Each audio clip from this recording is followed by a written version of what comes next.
자, 이제 결말 부분을 시작하도록 하겠습니다. 세 번째 시간이고요. 저번 시간에 이어가지고 이서생과 최 여인이 영원한 이제 이별을 하게 되는 부분이에요. 자, 어느덧 몇 해가 지난 어느 날, 우리 이서생은 알고 있죠. 최 여인이 죽은 다음에 환신의 상태로 돌아왔다라는 거, 그러니까 귀신의 몸으로 돌아왔다라는 걸 알고 있지만 너무 사랑하는 마음이 커서 지금 함께하고 있습니다. 자, 시간이 경과했어요. 몇 해가 지난 어느 날 저녁에 여인은 이서생에게 말을 합니다. 지금 이게 전기소설이니까 가능한 일이겠죠. 우리 첫 번째 시간에 봤는데요. 전기소설이라고 하는 것은 무엇이냐? 소재가 굉장히 비현실적이라고 했습니다. 소재가 비현실적이기 때문에 이렇게 귀신과 사랑을 하고 또 함께 생활할 수 있게 되는 것이죠. 비현실적인 그런 상황과 사건들이 펼쳐지게 됩니다. 자, 뭐라고 얘기를 하는지 한번 볼까요? 교과서 203페이지로 갑니다. 3번이나 가약을 맺었습니다마는, 자, 3번이나 가약을 맺었다. 한번 봅니다. 자, 우리 3번의 만남이 있고, 그 다음에 3번의 이별을 한다라고 했는데, 우리 앞부분에서 2번의 만남과 이별은 확인을 했습니다. 그럼 이번에는 3번째 만남과 이별 또 한번 이어서 계속 확인을 해볼게요. 3번째 만남은 뭐냐면은, 죽은 최 여인이 환생을 하죠. 최 여인이 환생을 했다. 이게 만남이 될 거고요. 만남 3번째.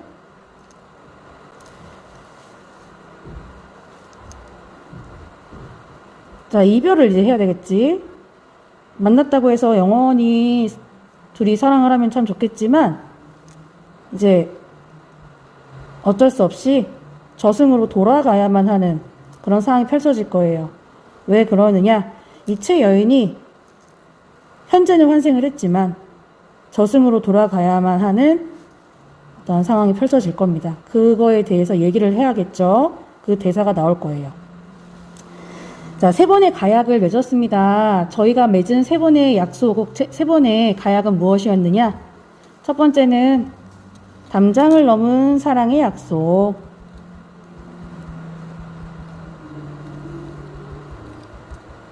첫 번째, 담장을 넘은 사랑의 약속이고요. 두 번째는 혼인입니다. 부모님이 반대를 했었지만 결국엔 설득을 해서 혼인을 하게 되죠. 그리고 세 번째는 죽었지만 그 다음에 삶과 죽음의 경계를 초월했어요. 그래서 결국 다시 만나게 되는 이러한 3번의 가약을 얘기하는 거예요. 저희가 너무 사랑했기 때문에 이렇게 3가지 가약을 맺었습니다마는 세상 일이 뜻대로 되지 않았으므로 즐거움을 다하기도 전에 슬픈 이별이 갑자기 닥쳐왔습니다. 이런 걸 호사다마라고 하죠. 좋은 일에는 항상 방해되는 일이 많다. 하고는 마침내 목매어 울었다. 이서생은 깜짝 놀라면서 물어봅니다. 뭔 까닭으로 그런 말씀을 하시오? 우리 지금까지 너무 행복했는데 갑자기 왜 그런 말을 합니까? 여인은 대답합니다. 저승길은 피할 수가 없습니다. 자, 저승길은 피할 수가 없습니다. 그렇기 때문에 저는 갈 수밖에 없겠어요. 라고 하는, 자, 이게 3번째 시련이 됩니다. 자, 3번째 시련이라는 거는 뭐가 되겠어요? 3번째 이별이랑도 같은 말이 되겠습니다. 그죠? 그러니까, 우리 첫 번째 영상에서 이런 거에 대해서 설명을 하긴 했었는데, 잠깐 동안, 운명에 대해서, 이 세계에 대한 갈등, 개인과 세계에 대해서 갈등을 합니다. 여기에서 패배를 하게 되죠. 결국에는 운명에게는 지고 보내줘야만 하는 그런 생사관이 있다는 거예요. 안 보낼 수가 없다라는 거지. 다른 거에 대해서는 이겨낼 수가 있는데 결국에는 보내야만 한다는 거예요. 하지만 결국엔 다시 만날 거라고 생각을 하는 거죠. 왜냐면 사람이 죽으면 또 다음 생이 있으니까 또 기약을 하는 거죠. 다음 생에 만나자라고 하는 거야. 하느님께서 저와 난군의 연분이 끊어지지 않았고 또 전생에 아무런 죄악이 없기 때문에 죄를 안 졌으니까. 그러니까는 다시 태어난 거예요. 사건 전개에 대해서 개연성을 부여한 겁니다. 안 그랬으면은 다시 환생이 되지 않았겠죠. 죄를 지은 사람은 다시 태어나지 못하니까. 잠시 난군을 베어 시름을 풀게 했던 것입니다. 그러나 오랫동안 인간 세상에 머물러 있으면서 사는 사람을 유혹할 수는 없습니다. 그러니까 저는 다시 돌아갈 수밖에 없어요. 이승과 그리고 저승은 경계가 있어요. 뚜렷합니다. 하더니 12액의 명에서 술을 올리게 하고는 옥루충곡에 맞춰 노래를 지어 부르면서 이서생에게 술을 권합니다. 자, 여기에 나오는 이 노래가 바로 옥루충곡에 맞춰 노래를 지어 부르는 부분인데요. 자, 이 부분이 좀 작품에서의 특이한 부분이 되는 거죠. 이 부분이 전체 작품인 소설, 산문 속에 들어있는 운문 부분인 거예요. 소설 안에 노랫말, 시 내용을 집어넣은 겁니다. 자, 이 시 내용을 한번 읽어보면 어떤 내용이 있냐면은 내 마음이 이래요 하면서 자신의 마음에 대해서 표현을 하고 있어요. 제가 이렇게 마음이 슬퍼요 라고 하는 내용들이겠지? 또 자신의 마음에다가 내가 어떤 사연을 가지고 있는지 사연을 요약적으로 제시를 하고 있습니다. 그리고 또 주제 또한 암시를 하고 있고요. 둘의 사랑에 대한 거죠. 이별에 대해서 슬픈 마음, 이별을 맞이한 슬픔이기도 하겠네요. 읽어보겠습니다. 도적대 밀려와서 처참한 싸움터에 자기의 그런 사연이네요. 이게 몰죽음 당했으니까. 원앙도 짝을 잃었네. 여기서의 원앙이라고 하는 거는 그 이서생이랑 최여인을 말하는 그런 표현이 되겠네요. 여기저기 흩어진 해골 그 누가 묻어주리 피투성이 그 이호는 하소연도 할 곳이 없네 하면서 서글픔이라고 하는 자신의 정서를 표현을 해주고 있습니다. 어떤 내용이에요? 서글픈 내용이네요. 슬픈 내용이네요. 슬프다 이내 몸은 우선 선녀가 될 수가 없고 깨진 거울 갈라지니 마음만 쓰라리네. 슬픈 마음. 인연이 끝났어 라고 하는 거예요. 이로부터 작별하면 둘이 모두 아득하네. 저승과 이승 사이 소직조차 막히리라. 그러니까 이별에 대한 한스러움, 슬픔 이런 노래를 하고 있습니다. 저번 시간에 설명을 해드리긴 했는데 다시 한번 정리를 해보면요. 삽입된 노래, 이 안에 노래를 왜 집어넣었느냐, 노래 정서를 효과적으로 전달을 해줄 수도 있고요.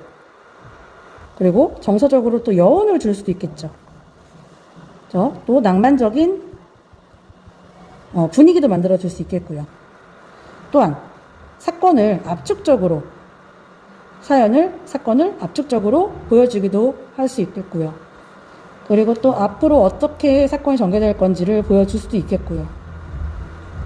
그리고 서사 안에 서정이 들어가 있기 때문에 단조로움도 피할 수 있다라고 저번에 얘기를 했었습니다. 또 압축적으로도 제시할 수 있다고 했었고요. 기억 잘 안 나시는 분들은 저번 영상을 다시 한번 확인을 해 보시면 될 것 같습니다. 자, 그래서 이 안에 드러나 있는 작가는 어떤 생각을 가지고 있느냐. 어쩔 수 없이 이렇게 이별할 수밖에 없는 상황을 만들고 있죠.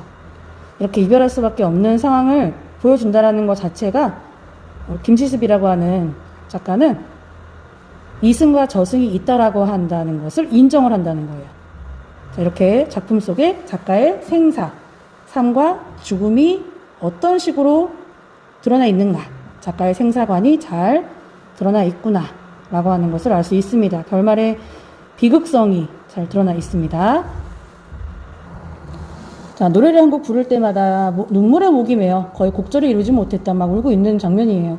이서생 또한 슬픔을 걷잡지 못했다. 나도 차라리 부인과 함께 황천으로 갔으면 하오. 어찌 내가 혼자 이렇게 남은 시간을 보내겠소. 지난번에 난리를 겪고 홍건적의 난을 말하는 거겠죠.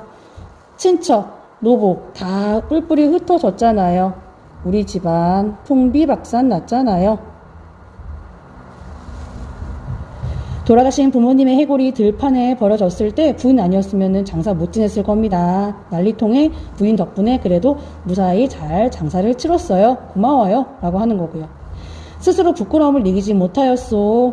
왜냐면 자기가 그래도 한 집안의 가장 남자로서 가족을 못 돌보고 숨어 지냈기 때문에 그거에 대해서 굉장히 자책감을 지니고 있다는 거예요. 여기 나오는 이 최 여인이 굉장히 적극적이고 이 남자가 해야 될 모든 일들을 대신 해주고 있는 그런 여성의 모습을 보이고 있습니다. 여인은 대답합니다. 뭐라고 하느냐?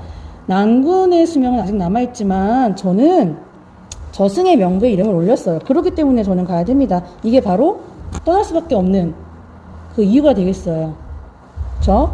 그래서 가는 겁니다. 안 가면은, 제가 만약에 안 간다면은 이 서생이 위험에 빠지게 됩니다. 라고 하는 거예요. 어쩔 수 없이 그래서 가야 됩니다. 라고 당위성을 얘기하는 부분이에요. 만약 굳이 인간 세상에서 미련을 가지면 저승법의 위배가 돼요. 저승의 법이 또 있다고 하네요. 그렇게 되면 제가 저에게만 미치는 것이 아니라 난구님에게까지 그 허물이 미칠 것입니다. 그러니까 그 정도로 또 난구님이 너무 걱정되고 그랬기 때문에 저는 가겠습니다. 라고 하는 거예요. 죽음을 초월하는 그런 사랑이네요. 난구님 부디 안녕히 계십시오. 말을 마치자 점점 사라져서 마침내 종적을 감추었다. 완전한 이별을 합니다. 이 서생은 아내가 말한 대로 그녀의 해골을 거두어 부모 무덤 곁에 장사를 지내줍니다. 자, 그 후에 서생은 아내를 지극히 생각한 나머지 병이 나서 결국에 같이 세상을 떠나게 돼요. 자, 따라 죽게 되는 거예요. 자, 요거는 완벽한 비극적 결말이 되겠죠. 함께 죽었기 때문에. 여기서 끝나는 게 아니라 이 사실을 들은 사람들은 슬퍼하고 탄식해요. 그들의 절개를 삼하지 않는 사람이 없었다. 라고 하는 요 문장이 뒤에 한 문장이 더 붙었다는 거예요. 자, 여기다 한번 표시를 해보시고요. 이 문장이 왜 더 붙었느냐. 안에 숨겨져 있는 주제가 있다라는 거죠. 자, 안에 숨겨져 있는 주제는요. 믿음이라는 거를 또 전달하고 싶었던 거지. 자, 주제를 강조하고 싶었던 거야. 작가는. 어떠한 주제를 강조하고 싶었느냐. 얘기가 딱 끝났어. 그 다음에 한 번 더 얘기를 한다는 거는 자, 이야기 밖에서 또 다른 이야기.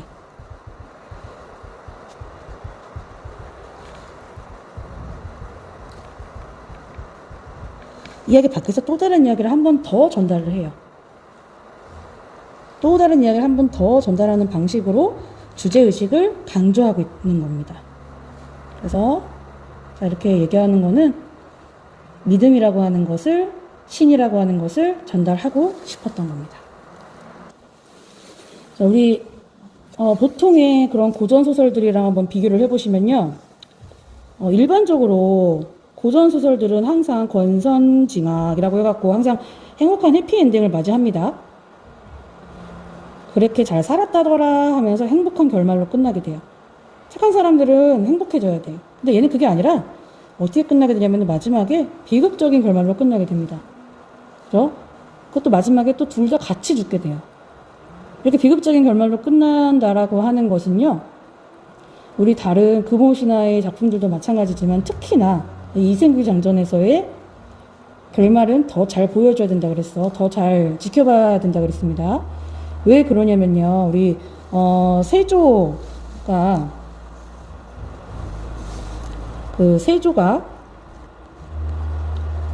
왕위를 뺏었죠. 왕위 찬탈. 세조가 왕위를 뺏고 난 다음에 사육신이 죽었어요. 그죠? 얘는 지금 살아남은 생육신이고, 이때 살아남은 생육신으로서 자기는 막 숨어서 지냈단 말이야. 삿갓 쓰고 다니면서. 그랬을 때 이 김시습의 마음은 어떻겠습니까? 굉장히 막 저항의식이 엄청났겠죠. 이 저항의식을 작품을 통해서 드러내 준 거예요. 그러니까 이 사람의 이 부정적인 현실인식, 현실에 대해서 부정적인 생각, 부정적인 현실인식에다가 플러스 또 불교적인 세계관 있잖아요. 이런 게 모두 플러스 돼서 한꺼번에 드러났기 때문에 고전소설이지만 마지막이 비극적인 결말로 끝을 냈다 라고 이해를 할 수 있겠습니다. 자, 그럼 학습활동 한번 볼게요. 205페이지 1번입니다. 이 작품을 감상하고 등장인물의 특징을 파악해 볼 거예요.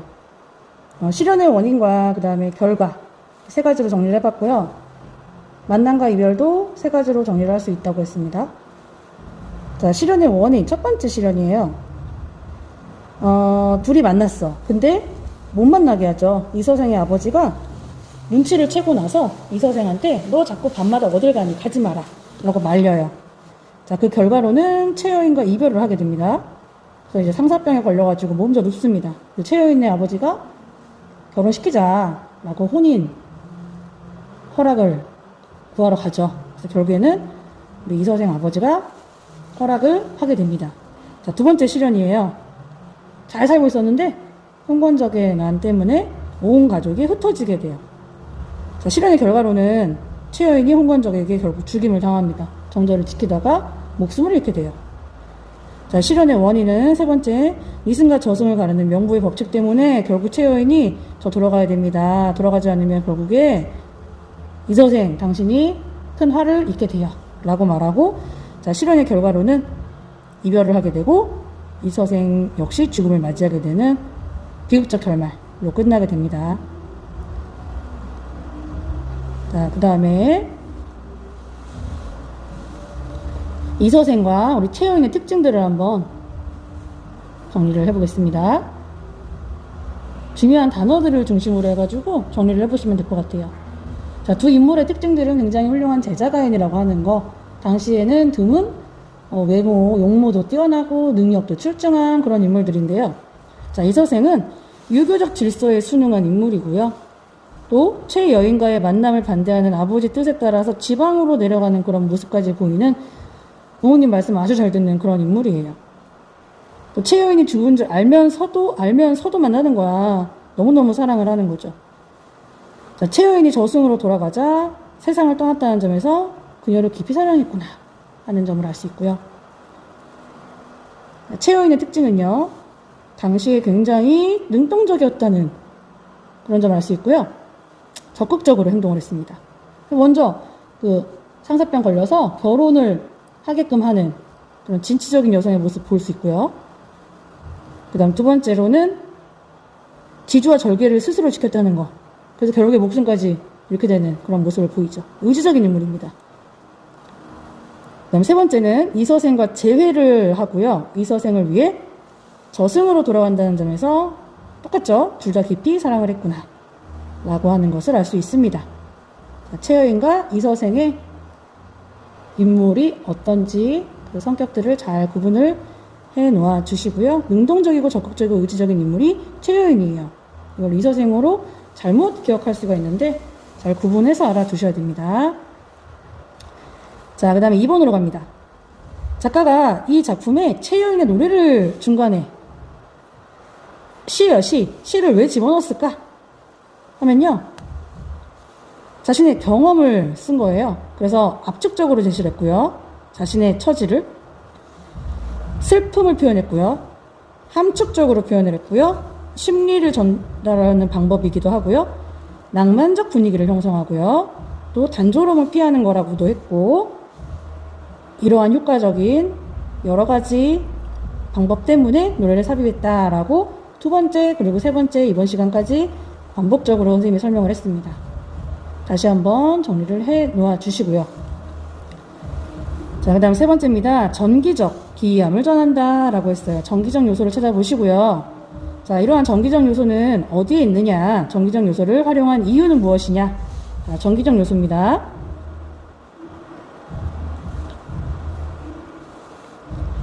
죽은 최여인이 그 죽은 몸으로 귀신이 되어가지고 환신으로 나타나서 이서생과 함께 부부의 연을 이어가는 그 부분, 이거 다 전기적이죠. 교과서에 있는 절정, 결말 부분 전부 다 전기적인 모습입니다. 작품 후반부는 다 전기적이라고 할 수 있죠. 죽은 이후 부분은 다 전기적인 모습이에요. 자, 이 전기적인 요소가 왜 들어가 있냐면요, 비현실적이기 때문입니다. 말이 안 되니까요. 흥미가 있죠. 또 주제가 잘 드러나요. 자, 이 전기적일수록 삶과 죽음의 세계가 뛰어넘습니다. 그렇기 때문에 세계의 횡포에 대결하는 갈등을 일으키는 갈등 요소에서 인간이 어떤 모습을 보이는지에 따라서 더 극적으로 드러나게 하기 때문이에요. 전기소설이기 때문에 그렇습니다. 자, 이렇게 해서 우리 이생규장전이 설화가 아니라 소설로 분류되는 이유. 왜 그러느냐. 우리 소설 관례. 최초의 소설이니까요. 설화, 이전까지는 설화였고 이때부터 소설이 됐잖아. 그래서 여기서부터 최초의 소설이다 라고 했거든요. 자, 우리 여기 이생규장전은 인물들의 심리가 섬세하게 그려집니다. 또 자아와 세계의 갈등이라고 하는 소설 관례의 특징이 이때부터 드러나는 거예요. 그렇죠? 그렇기 때문에 앞전까지의 설화와는 다른 모습을 지니고 있어요. 시련에 순응을 하지 않고 극복을 하기 위해 노력한다는 거예요. 지금까지의 설화와는 다른 거죠. 정기적 사건 전개의 양상연타한 점에서도 표현상의 공통점을 지니고 있었지만 이생규장전의 인물들은 다른 인물들이라는 겁니다. 자, 읽어보시고요. 자, 그러면 우리 이생규장전의 내용을 한번 전기소설의 특성을 중심으로 해서 한 번씩들 전기소설에 집중해가지고 읽는 시간을 더 가져보시고요. 선생님은 다시 한번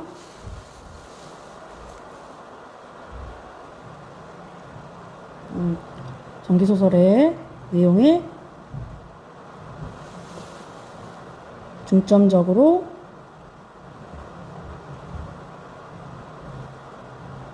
알아야 되는 내용들 표시를 한번 해보도록 하겠습니다. 자, 지식 창고 부분에서 정리가 되어 있습니다. 자, 우리 지도서보다 교과서에 좀 더 설명이 잘 나와 있는 것 같아서 교과서에 207쪽에 지식 창고로 다시 한번 정리를 해볼게요. 자, 전기소설의 개념은 기이한 것을 전한다라고 하는 뜻으로 실제로 일어나기 어렵고 기괴하고 신기한 일을 다룬 소설이었습니다. 여기서 실제로 일어날 수 없는 그 죽은 사람과의 사랑 이야기가 나오죠. 비현실적인 세계를 배경으로 하거나 현실 속의 인물이 신비롭고 환상적인 경험을 하게 됩니다. 일상적 세계의 한계를 뛰어넘기 위한 의도적 장치예요. 일부러 김시습이 의도적인 이런 장치를 했다라는 거예요. 자, 이런 것이 바로 설화와의 차이. 그래서 최초의 한문 소설이 된 거죠. 자, 그래서 작가는 남녀의 자유분방한 애정 표현, 사회적 상황에 대한 비판 모두 담겨 있습니다. 자, 이런 걸 통해서 현실 세계 질서에 대한 저항과 비판 의식이 잘 드러나 있는 작품인 것이죠. 자, 비극적 현실을 전기적인 방법으로 극복하고자 했던 작가의 의도가 잘 드러나 있는 작품이었습니다. 자, 우리 김시습의 금오신화, 그 중에서도 이생규장전, 우리 영상 3개로 나눠가지고 공부를 했는데요. 긴 시간 고생 많으셨습니다. 자, 이것으로 이생규장전 공부를 마치도록 하겠습니다. 감사합니다.